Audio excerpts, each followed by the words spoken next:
of Battle Hosts. Be a better gamer, build a better community. All right, so our second topic, 40K is multifaceted. It's got a bunch of stuff, right? You have modeling and painting. You got playing the game. Mm-hmm. And you've got reading or listening to the fictional content, Black Library stuff. We actually have had several podcasts on Black Library. We'll do more. Yes. Siege of Terra. Yes. We're doing Siege of Terra. Will be coming. It will be coming soon. Start reading. Then there's also the community online, engaging in either in person or online. There's also like those smaller things, like list building is a part of the hobby. Like, you could be working like myself and in a meeting, and I'll pull up a little battle scribe and I'll start tweaking. I mean, it's ridiculous, right? Watching battle reports, going to events, listening to podcasts. 3D printing is a big part of the hobby as far as terrain and bits and things like that. Yep. Playing 40K games, like video games. Playing the 40K video games, converting models. There's endless amounts of time you can spend learning about this thing called a meta, which even if you don't play or you don't play in an event, you can learn about the meta. You can go to Goonhammer and read all about the meta, and if maybe you don't ever play in an event, somehow it seems important. I don't know, but you're learning about a meta. I think there are flaws to paying attention to the meta, but we can talk about it. Because they're all meta's local. Yes, the meta is where you play. It has no idea. It doesn't matter what you read about what's broken out there. Right. That's a whole nother discussion. Right. Like, I mean, we played 10 games in 2 events in 2 different states. I haven't played Drukhari yet. Yeah. Nope. There were several Drukhari at Salt Lake, but I played one of them, but it wasn't the quote unquote list. Yeah. So anyways, that's the thing about the meta that's completely, you can hear about that.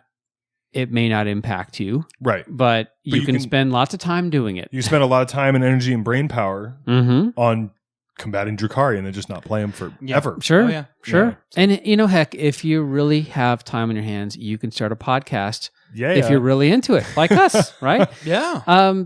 It's really, really easy to get sucked into lots of different parts because the hobby has all these areas of like, you could literally spend every minute of your day thinking about it. And I used to. Yeah.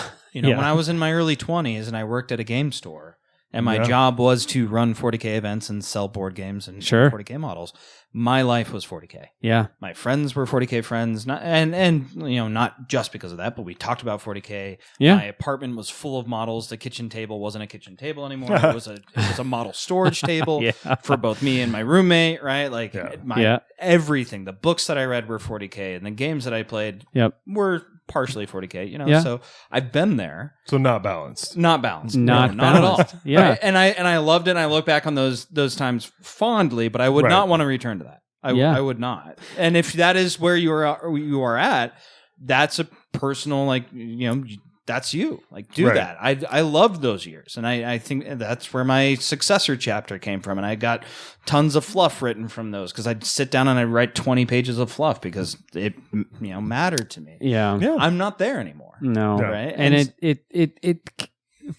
it's not a big deal if you have the time to spare. Yeah.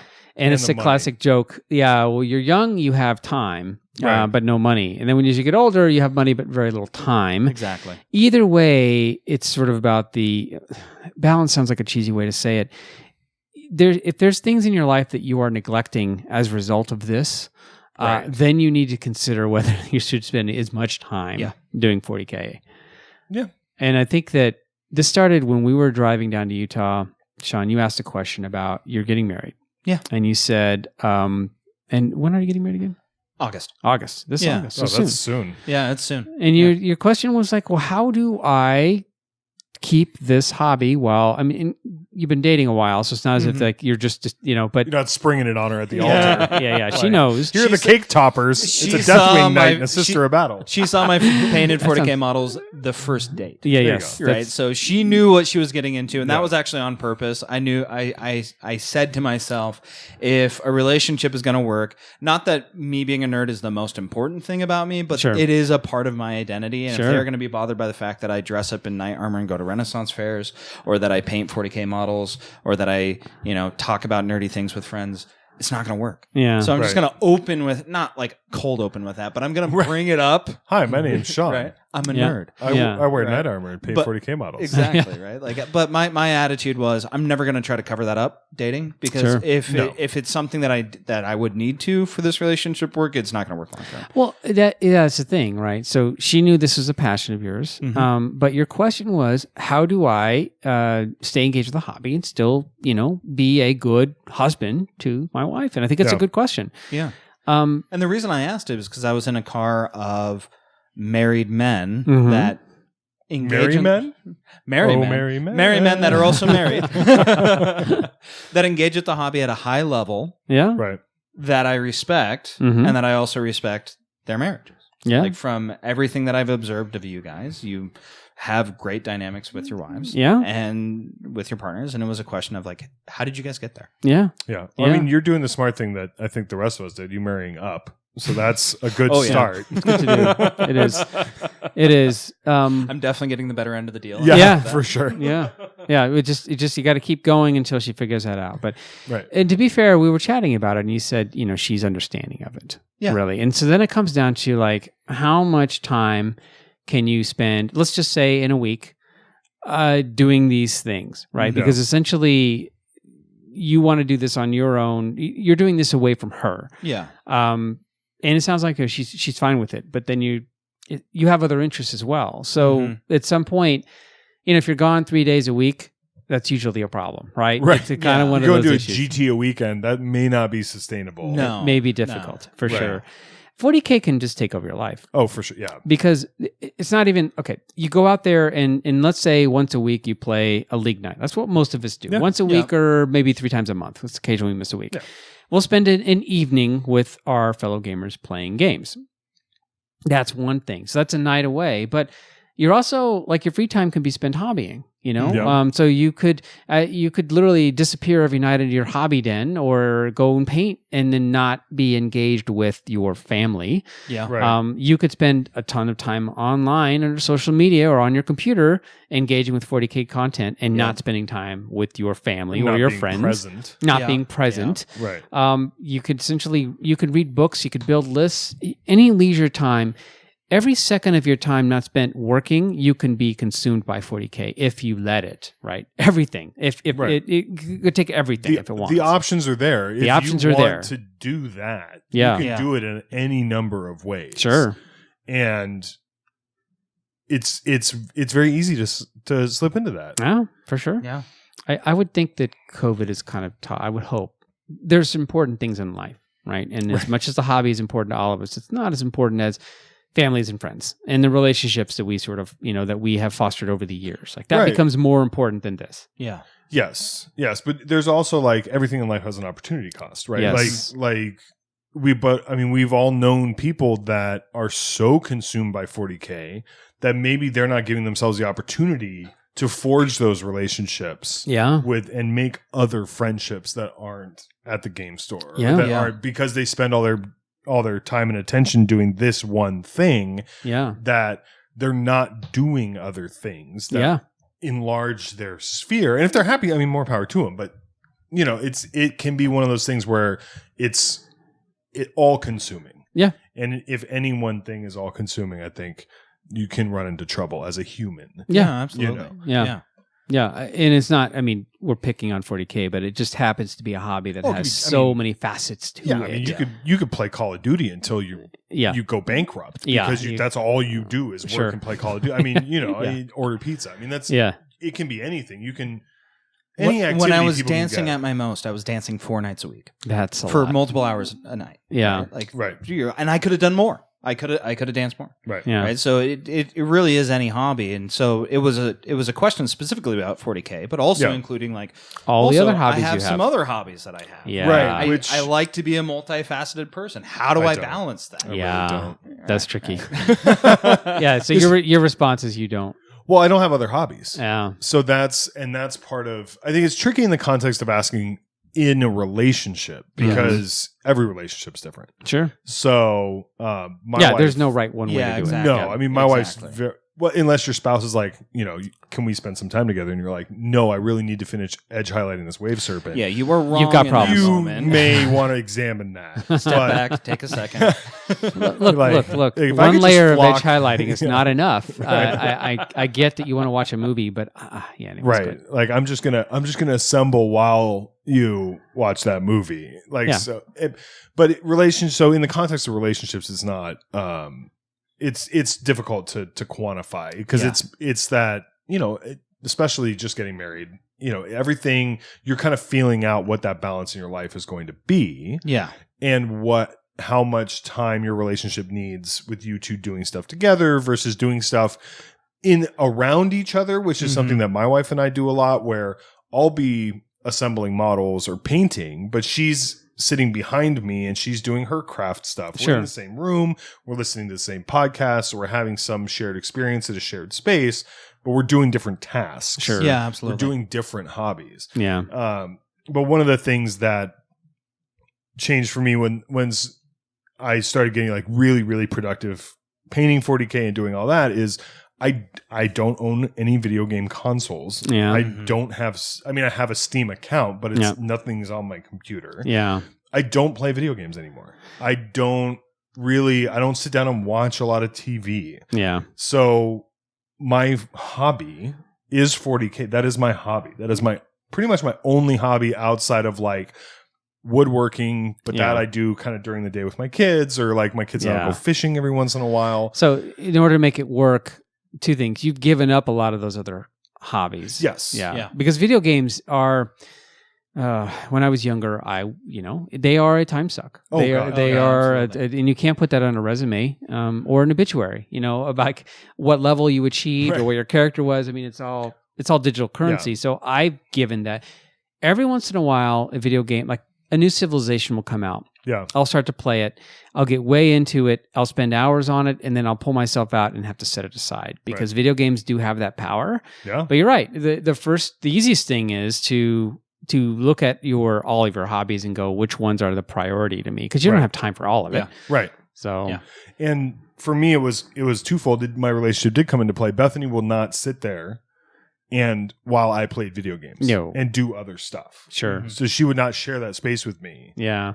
She just doesn't like that. So for me, it was, and for me, I just didn't have, you don't have anything to show for it at the end of the day. Yeah. You just sit down and game for 8 hours and you turn off the system, it's gone. Yeah. So for me, that was not rewarding for me. Yeah. It was purely just checking out. Yeah. Mm-hmm. Which is valuable, but for me, I can check out while painting. Yeah. And have something to show for it at the end of the day. And I can paint with Bethany in the room. I can paint with my kids, like also painting other stuff for 15 minutes because they're 6 and 7 and they just go bzzz, but not quite at the sit down and hobby together age.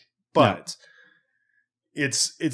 I've made conscious decisions that are like, instead of researching this, or instead of doing X or Y, I am sitting and painting models, or I'm sitting and building models. Sure. Yeah. Yeah, absolutely. And that is what some of my, my calculus on time started to look like. Yeah. I used to play a lot of League of Legends. Sure. And I still play it some. Like I enjoy the competitive aspect of it. It gives me a little bit of that. Like, I really want to go into a game where everybody's really trying hard, and it's this test of skill. I still enjoy that. Mm-hmm. But I really kind of took a step back and I said, I can play 3 hours of League of Legends and be in a worse mood after completing it than I was before I started it. Yeah, because it's a team-based game that can be toxic as hell, and I can just get in a bad mood. I've had nights where I played 2 games of League of Legends and I've gotten off and I'm like, I'm in a bad mood now, and that was not worth my time. Yeah, I could have spent that hour and a half painting. Yeah, and I would have felt good. I would have been like, or dancing or something, or dancing, right, or like some other hobby that I would inherently feel better doing. Yeah, and I just want to say, because I know the audience that we have, I still play video games. Sure, I still spend a good amount of time. I know that both of you are talking about you really taking a step back. I still do it, but I had to look at it and go, am I really getting Sure. So I don't play League of Legends nearly as much anymore, and if I do, it's with a buddy because I'm going to have fun hanging out with him. Yeah, I'm not playing solo anymore, nearly as much. And then I'm going to be playing a game that is going to feel a little bit more relaxing, and refreshing for me. It's like you said, it is a personal calculus. Yeah, it's like what time can I spend, and video games are a lot like 40K in a way. They can suck a lot of your time away. So to me, it is.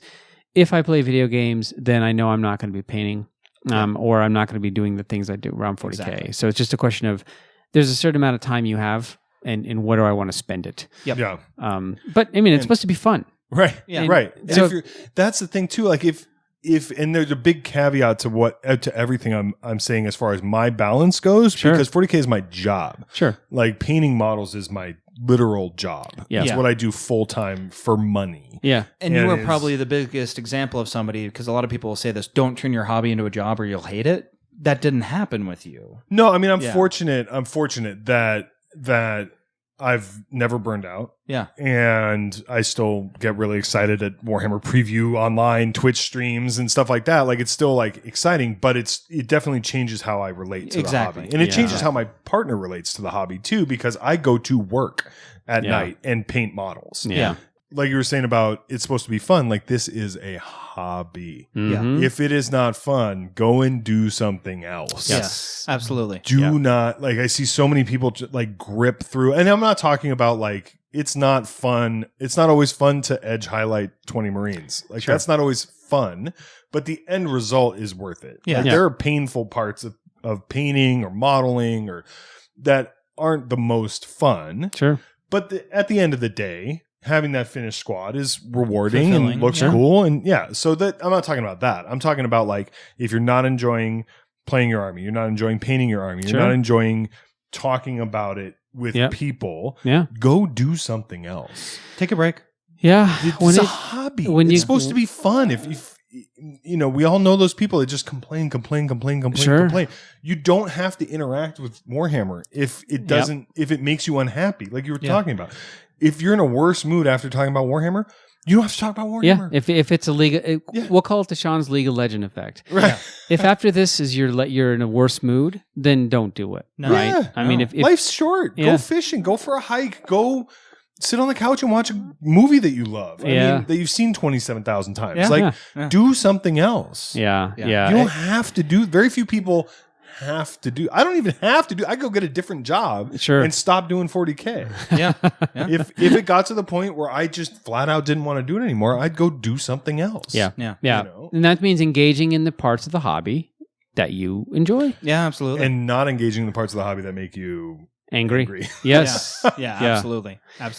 Because I could get worked up a lot about the like balance issues. Yeah, right? sure. Game is so, and at one point in my life I did, right? And I every once in a while I will get salty. About we all it, do. Right? We all do. But I'm not going out and engaging every day on that. And I'm not gonna let it impact my enjoyment when I haven't seen a Dark Technomancer.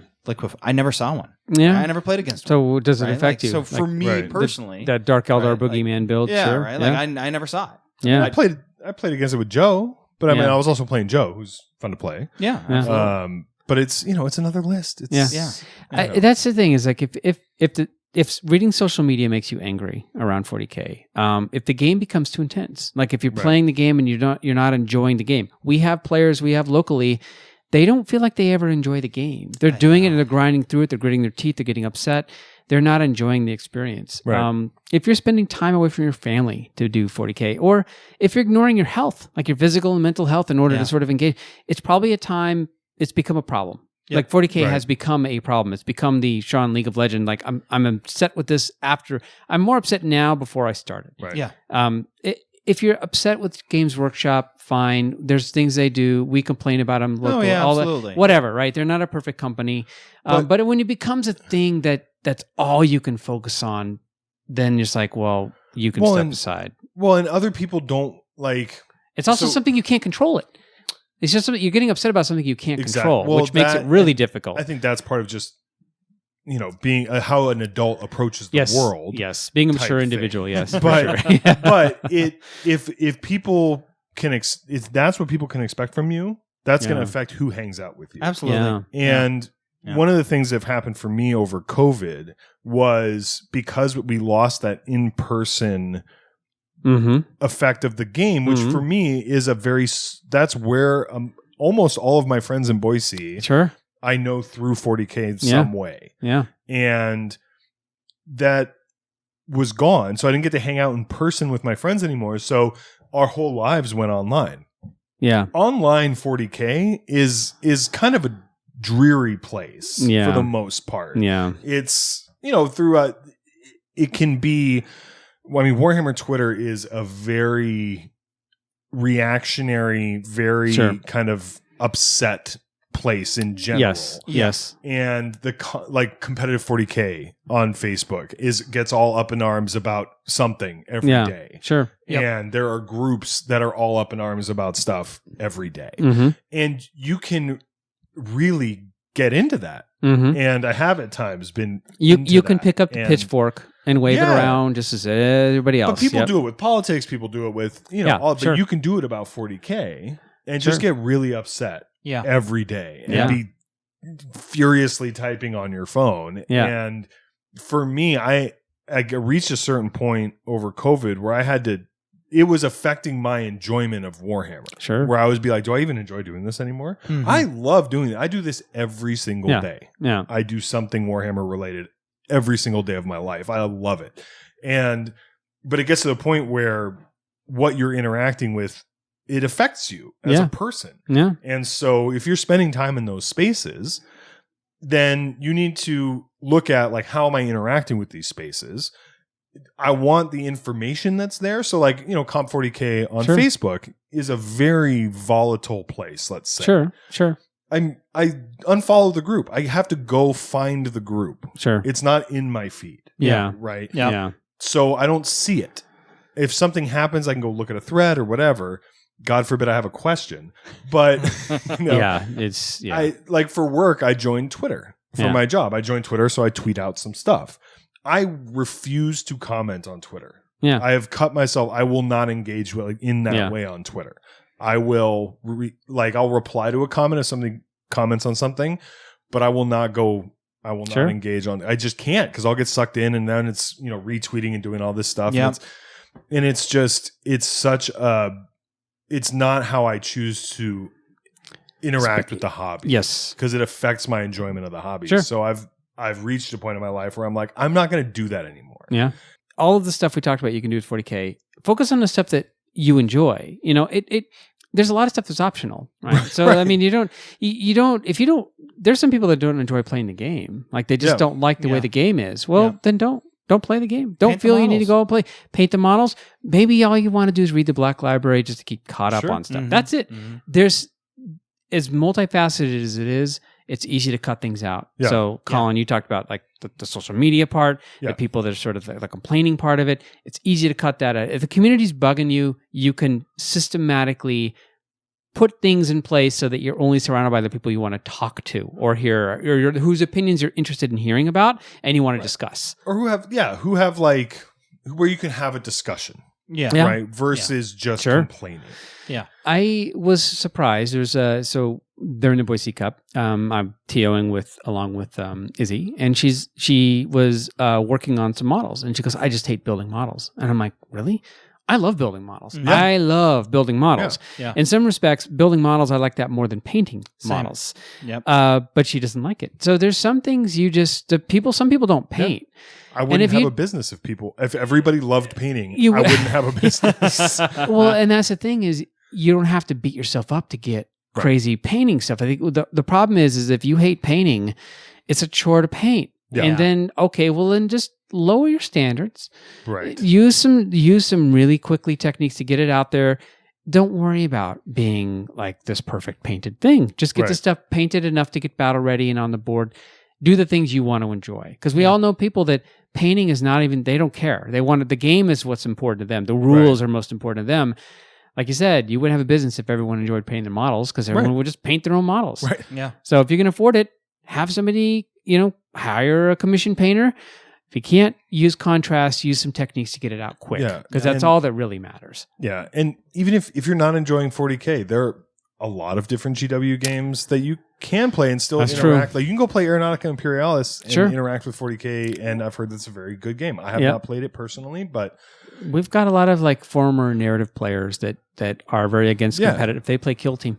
They play Kill Team. They play Necromunda. They play. So there are like GW is constantly releasing different ways to interact with the IP. Yeah, and be in that space and not play 40K competitively. Yeah. Which, I mean, I could go to the GW store and not play 40K competitively. If I go to League Night, I'm probably going to play 40K competitively. If I wanted to change from that, there are other stores and other people to play. Yeah. But there was a thread that I saw on Instagram earlier about, like, is 40K, has it just become a competitive game now? Is that how 40K is played? And have we lost some of the soul of the game, and what's a narrative player to do? And it's like, I think it's very telling. It's a very online. It's a very online consumption of 40K. If you only consume 40K online, you have a shared language playing competitive. That is somebody who hasn't found somebody to play narrative games with, right? Right. Yeah. Or they in have real life, locally, or they have, but all they hear about is competitive stuff. Because I mean, most of the debate about rules, the questions about rules, the what list should I take, that it's all competitive match play commentary. Yeah. But every codex has a big chunk of Crusade content, which it never had before. Yeah. You don't have to play competitive to enjoy 40K. In fact, I think the people that enjoy it more probably don't worry about it either.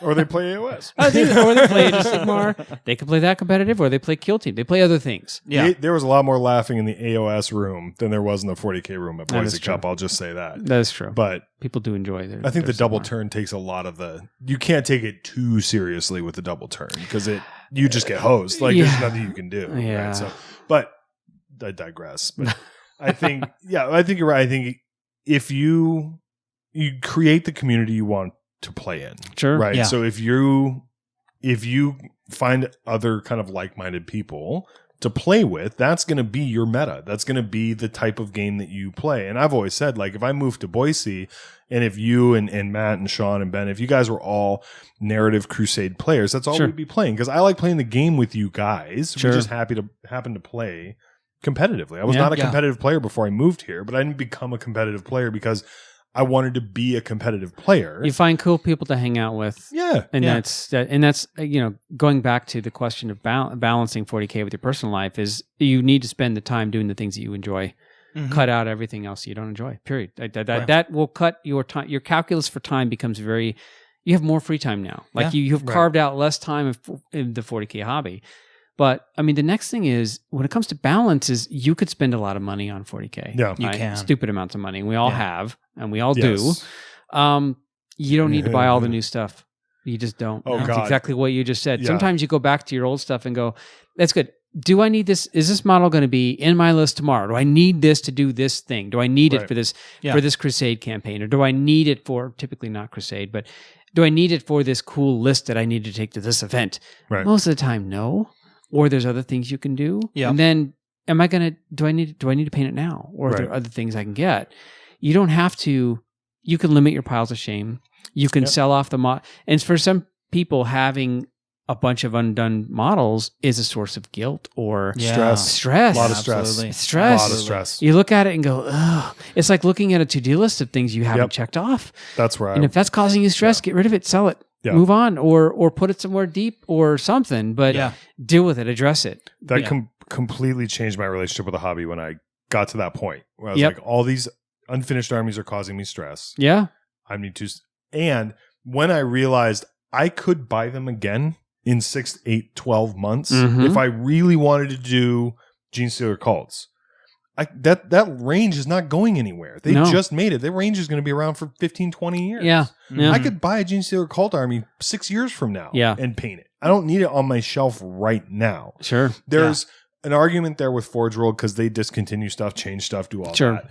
But with 40K, like, Sisters of Battle look cool. Yeah. It's going to be there a long time. It's going to be around forever. Yeah. Forever. I don't need the new Space Marine. I don't need anything new. Space like Primaris kit is going to be around literally forever. But it's hard to ignore though that Games Workshop, they are a company that markets their product. Oh man, and I love the hype. They hype their product. Love the hype. They almost all their hype is focused on the model, which is great because it's a physical thing you buy. Games Workshop's telling you this is the cool stuff. You want it. You go online, you read the 40K competitive community. Hey, if you want to do well in an event, you need this army or this model or this list. Everybody is telling you you need this one more thing to buy in order to somehow be happier with the hobby, better at the hobby, right? A better person. I don't know. Hobby experience, whatever. Right. Yeah. But none of that Look is true. cooler, be thinner. Yeah. You know. Yeah. But none of that is true, right? It's what is it you figure out what it is it brings you, like the things that you enjoy about the hobby, right? And focus on that. And buying new models. It's fun. It's fun. Buying new models is fun, but it's like a shopping high. No, it is. But it's a high. So it's almost like that. You do what you always do. Do I need it? Wait 2 weeks. Do you still want it? Okay, maybe consider it. Yeah. Right. But if it's giving you stress, if that model is going to cause you stress, then maybe it's probably time to consider. Maybe you don't need the 6th Lumineth box. Perhaps. Yeah. Maybe perhaps 2 or just 1 or 1. I bought 2 Indominus boxes. Sure. Yeah. I have 2 as well. I'm not regretting that purchase. No. But also, that was a bit of a fear of missing out. Like, this is a really good deal. I sure. Want 2 of it. Because I can foresee some lists where I'm going to use a lot of these different tools. I only have painted from those Indominus boxes. I built almost all the models. I never built the Assault Intercessors. I'll get around to that eventually. But I built all the other models. Yeah. I've only fully painted like 5 models out of those 2. Yeah. I still have the Assault. I painted a lot of models, and I still have 20 Assault Intercessors from Indominus to paint. Yeah. Right. Yeah. And so for me, my question when I really want to buy something becomes why am I buying this? Yeah. We talked about that flow chart that I go through. Yeah. And a big part of that for me was the first time I got into credit card debt was when I was a freshman in college. Mm-hmm. I had a new credit card. Mm-hmm. And buying 40K was my coping mechanism for undiagnosed depression. Mm. To get a little real. Yeah. It was my coping mechanism. Yeah. And probably still a good third to maybe even a half of the models, probably not a half anymore because it's been so long, are from that period. Yeah. That's why I talk about having these attack bikes from 10 years ago. Yeah. That is when I bought them. Yeah. Right. Is when I put myself in $3,000 worth of credit card debt by going to the game store every week. That was where my friends were. Yeah. I got off of campus. I got away from school. Yeah. It was just dragging me down. I went and hung out with my friends, and every time I was there, I bought a box Yeah, because it gave me that hit. It was retail therapy, but it was also part of the community. It wasn't like you're buying something that's just you. You're buying something to be part of this thing. Exactly. Right. Or you were part of this thing which prevented, caused you to buy it, whatever. Yeah, but And that was in that year, and then even a little bit after that, that was a negative way for me to engage with buying. Sure. Right? That was absolutely, it caused me a lot of stress. It took me years. Like the first time that I got out of credit card debt, because I had to go back into it due to some unexpected purchases later, or, expenses later. Sure. That first time was such a weight off my back. Yeah. And so when we're talking like money balance, if you're adding to a pile of shame consistently, and it's growing, I'd say take a step back and ask yourself why you're buying. Yeah, because it can do 2 things. One is it could be stressful to see it. Yeah. 2, I think you've mentioned this in another podcast, is that yes, this is cool, but what is the cost? This money I'm spending on this box set, what new cool thing is going to come out in 6 months that I'm going to want even more than this thing? And that was the biggest change for me, was that combo of so I asked myself a 2-part question, and this is how it changed the hobby for me. The collecting part of the hobby for me, was how long is it going to take me to paint what I currently own? And I paint hundreds of models a year. How long is it going to take me to paint what I currently own? And it was out a couple of years at that point before I started selling everything. Yeah. It was like, this is going to take me probably 2 years to paint. what is GW going to release in the next 2 years that is going to blow this out of the water? Yeah. Like, because I wasn't like emotional. I'm not emotionally tied to every project. I get caught up in the hype and go, ooh, this would be rad. Yeah. Now I have a Nighthaunts army. Yeah. Right. I don't even know I never even played AOS 2.0. Like, I didn't know how the army even played. And I was like, these models are rad. Brr. Yeah. So if I can't paint it before, who knows what, because they sculpt 2 to 3 years ahead of time. Sure. Yeah. And everything this gets released is just like bigger, faster, stronger, cooler. Sure.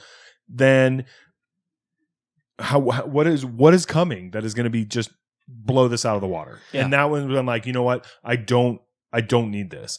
This is going to be gone. And if I want it again, I can buy it again. Yeah. 6 to 8 months down the road. And I probably sold like a couple $1,000s worth of models in a few weeks. And, you know, my wife, me, we were all like, I felt better because I didn't have to look at this stuff anymore. And now if I stopped working and just painted everything list got down to like a few months. Mm-hmm.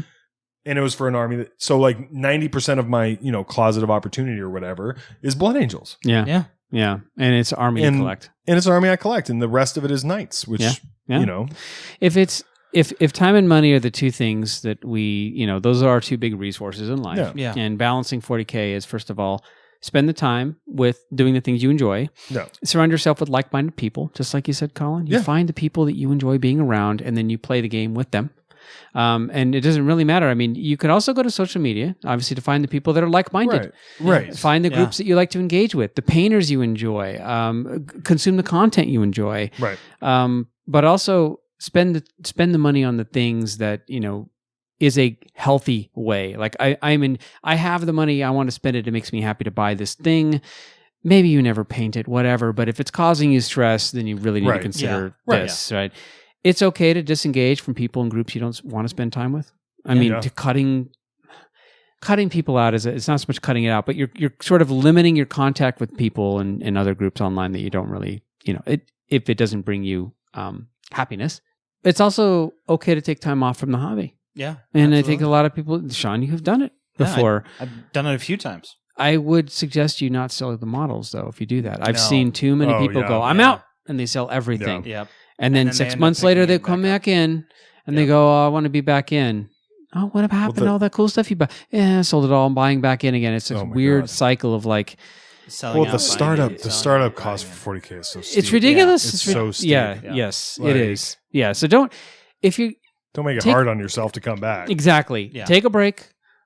That's fine. But keep the stuff there and wait. And then, you know, maybe you want to come back into it. But give yourself time to take a break from a hobby, because it's okay to step aside. I think a lot of people, even during COVID, took breaks. For sure. Hobby. You know, they just absolutely step back. Sean, you took a bunch of it during 8 when things got silly. Yeah. When what was giving me joy in the game at that time, which was really competitive play and trying to build a list that was Dark Angels that could compete, when that felt like an uphill battle, that was a grind that I wasn't enjoying anymore. I went, well, why do I need to do that? Sure.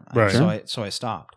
And I still painted through that period. I would still paint every once in a while. And then two more things that I would throw out that you guys gave me as specific pieces in the car when we were riding back. Sure. And again, every relationship dynamic is different. Mm-hmm. You really can't make hard and fast rules for anything there. But the two recommendations that I've heard before, I heard from you guys, reinforced it for me, and it's been really good, is have a consistent day that you can do it, right? Yes. Like having league night and having your partner understand, like, hey, if I'm going to plan something, planning it probably not for Thursday night. Like, right. If Thursday night is the only night that we can do it, let's do it then. Yeah. But, you know, if we have all the week to plan something, let's pick a night other than this night, because that's hobby night or that's whatever. And then also, and this is a basic relationship thing that sometimes we need a reminder of, encourage your partner and be happy for your partner going and doing something themselves. Yes. Like reciprocate. It's right? I mean, that's a very fundamental relationship. Yeah. You know, but keep that in mind. And I won't necessarily say that that's something that I've had to necessarily work on, but it's something that I try to keep in mind when it's like, if I want to go do a GT, you know, like, and I'm going to be gone for a weekend in Salt Lake. Yeah. That's going to create some more stress for Maria because she's going to be taking care of the animals alone. She's going to be, all that kind of stuff. Well, when Maria has a weekend long bachelorette party that she's invited to, I'm going to facilitate and encourage and say, I'd love for you to do that. What can I do? And not even what can I do, because that's putting the mental load on her, figuring out what I can do to help that. Yes. And like, running, again, it's just, okay, have a good time. I mean, stuff. It's like, hey, I want to go do this. Like, oh yeah, of course. Yeah, go do that. Go. Like, go be an individual and do the fun things for you. That's the thing is when you start to lose, healthy relationships, the two of you can negotiate time together and away. Right. And it's healthy. Like you're both happy with it. It doesn't really, the ratio doesn't even matter. There's a night a week might be for some people plenty or not enough. It doesn't matter. But as long as you're both happy with it, it's fine. Right. Like that's all there is to it. But it takes that communication and like you said, if they have something they want to do, encourage them to be that individual to go out and do that. Which you should do whether or not you play 40K or not. I mean, again, it's a foundational thing. This is a foundational thing. That's like healthy relationships, healthy-ish relationships, encouraging you to be a person in a relationship, not just be a relationship. I know you see a lot of people that give all that up. But we know a lot of people that get married, you never see them again, or they have a kid. I mean, kids kind of skew the thing. Kids, so that's the other thing. So you're just not getting married, Sean. Yes. Colin, you have kids that are 6 and 7. Yeah. And my kids are teenagers and young adults. So I am in a much different position because when your kids become older, they don't spend nearly the time around you, which is super sad. But at the same time, I don't have nearly the amount of I don't schedule around birthday parties and soccer games and all, or just the meals, the snacks, meals, and the meals, getting them ready, them ready for everything. And just the meals. So it is a lot easier when your kids are much older or you don't have them. But even when your kids are small, it's all just about negotiating time. Yeah. I think at the end of the day, I mean it's important to remember it's just a game. The company's going to do things you don't appreciate. Yep. Like GW gives you lots of stuff, but never exactly what you want. And I recognize that there are moments where I just go, I don't get that at all. This doesn't make any sense. This rule makes no sense. But whatever, right? I mean, it's a company. There's things are going to happen that way. The community can be frustrating. Sometimes really frustrating. Yeah. Sometimes toxic, just flat toxic. And you just want to engage with it. When it's not fun anymore, you just take a step back and just say, where do I want to devote my time, my energy, my mental energy, and then my money? And just be honest about that. And limit the things that again, it's a hobby. It's not life or death. Mm-hmm. And I understand some people enjoy, they kind of get wrapped up in the complaining or the toxic part, or some people just, like you said, Sean, retail therapy, you're spending too much money because it's something else. But when it becomes something that's not just a fun hobby that you have fun and engage with, then there's probably a time you get to step back and consider, what do I need to do? Like, what do I need to cut? Right. Yeah. And if you step away, just don't sell your models, man. Don't do it. Don't sell out everything that you want to come back. At least identify a core that you want to keep. Don't sell your painted models. Don't sell painted models. Yes. Sell gray plastic, whatever. Yeah. So but never sell painted models. All right. Well, that is all. That's our last segment. So now, normally we have a listener mail segment that we're going to be doing, but this is just the first podcast back. Mm-hmm. So if you have a question, comment, or suggestion you want us to read and answer on the podcast, please message us on our Facebook page or email us at thebattlehosts@gmail.com. We'll make sure to read them on air. This will be our last segment before we end the podcast, but we really want to hear from you, so we can kind of talk about what you guys have in mind on air. Yeah, and it could be as smaller as, if it's a really large fundamental question, maybe we make it a subject of a podcast. But sure. I'd love some questions that might stimulate 10 minutes of discussion. Yeah, if you got a question about a rule, you got a question. A lot of people have questions about lists. We could do little high level stuff there. Sometimes you have questions about hobby or painting or traveling, whatever. Any kind of questions you have, you want us to address, send them our way and we'll talk about them. So, all right. So that is all for this episode. If you'd like to support us, you can help us in a few different ways. You can tell your friends about us. You can like us on Facebook. You can subscribe and leave a review on iTunes, which does help to boost our listening audience. We also have a YouTube channel. We'll post our podcasts, and we'll be cutting these kind of in half, so they'll be getting 2 videos a month. But so like and subscribe and comment on our videos on YouTube. And finally, you can support us at patreon.com/thebattlehost. So thanks for listening to Battle Host. Be a better gamer. And build a better community. That's it. Good night.